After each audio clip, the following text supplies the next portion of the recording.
constantly questioning, which doesn't mean constantly changing, because questioning presents a hypothetical situation. It doesn't necessarily mean we have to, you know, begin change.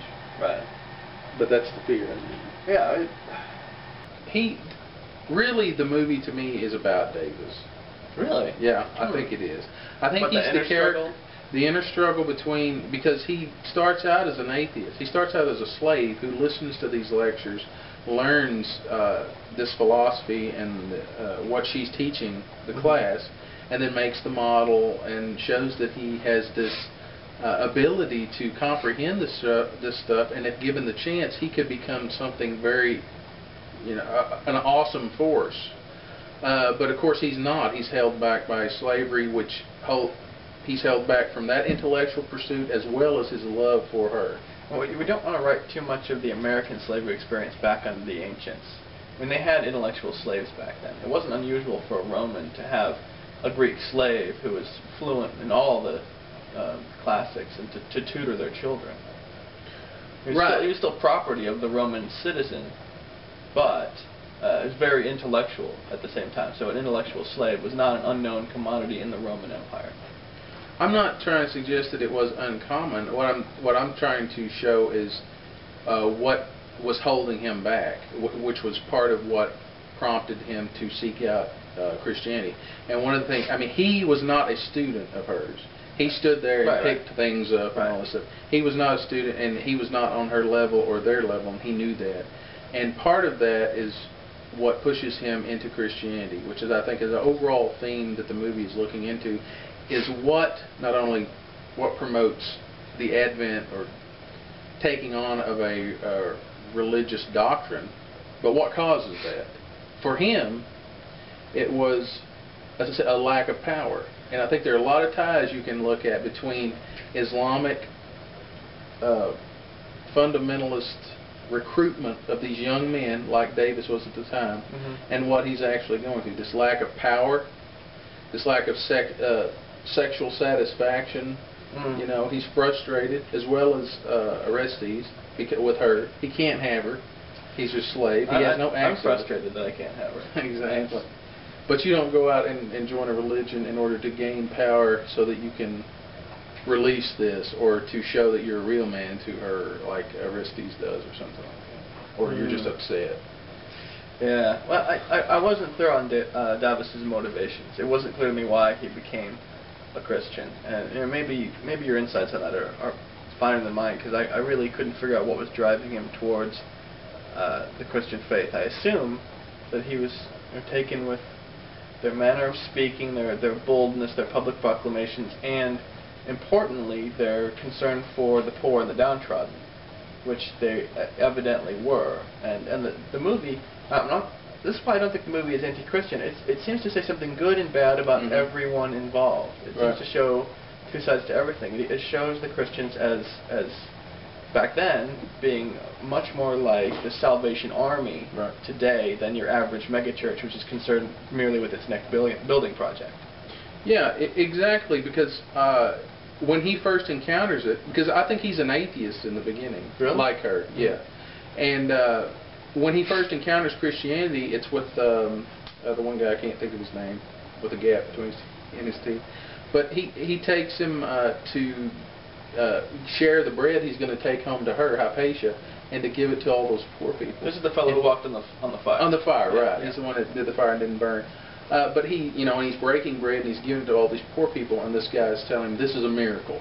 This is what Christianity is about. I'm going to teach you, do this, and I'll teach you to pray. And so, yeah, you're certainly shown that. I mean, Hypatia's not out there giving bread to the poor, right? She's reading, she's doing, you know, her she's cloistered in her ivory towers with her slaves. And she's not. And I think this is something that is very attractive to him. But overall, I think the movie is trying to point out his sense of powerlessness that he has, and what the access to power that religion can give him. He takes up a sword, he goes with them, starts killing people. Now he's part of this group. He can be identified as someone with power, like a gang, sort of. I mean, I'm not trying to equate the two, but I mean, literally, these are roving gangs of thugs on both sides who roaming the streets, stoning and stabbing people. but I think in the beginning he's an atheist. He becomes a Christian, and then by the end I think he renounces it. I want to point out to people who are thinking about seeing the movie, do not go in expecting an action movie. There are a few clashes, like you said, of these roving, there's people on the streets, organized gangs, nicely color-coded, Christians in black, pagans in yellow and white. You don't have to get them mixed up. So you know who's who. There are some action scenes, but this is a film of the mind. This is a film for people to think, and think freely about religion and science and their interaction. Yeah, I mean, there are examples of, there's some real visceral, nasty, gory stuff, but they're kind of few and far between. Yeah. But yeah, you're not going to go into it for some kind of, Robin Hood or Gladiator type of gore, right, or action. It's more cerebral.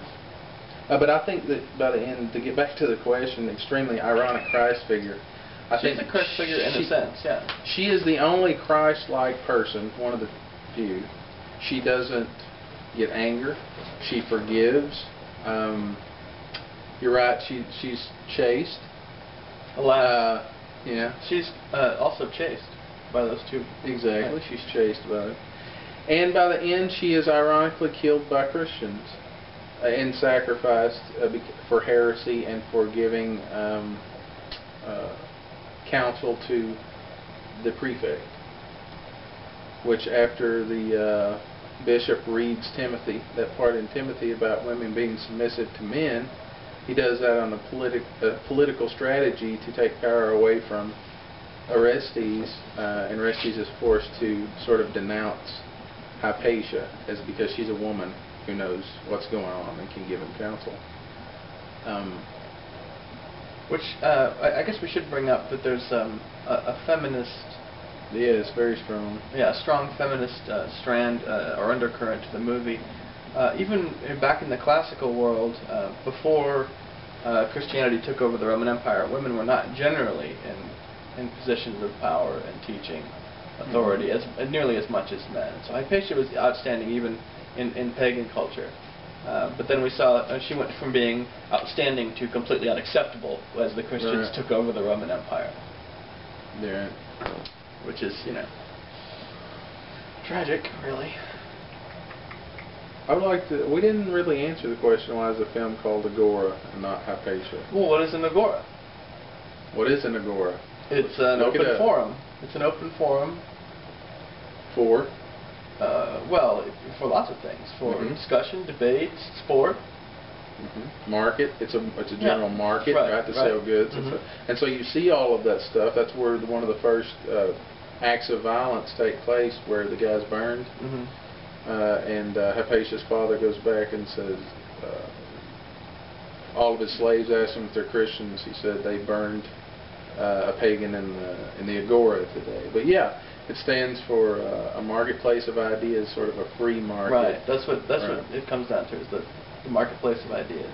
And in the beginning, we see that when the two are walking around that fire pit, and one of them saying, "What about your gods?" In that clip that we had. Yeah, in the clip we had. And so that's the epitome of the perfect Agora. Before someone throws him into the fire, everything's sort of working. Oh, now you're giving away how that part ends. Well, they're going to see the clip. The fire part's not in the clip. But yeah, I think that's, again, why it's not called Hypatia to me is because the film's not really about her.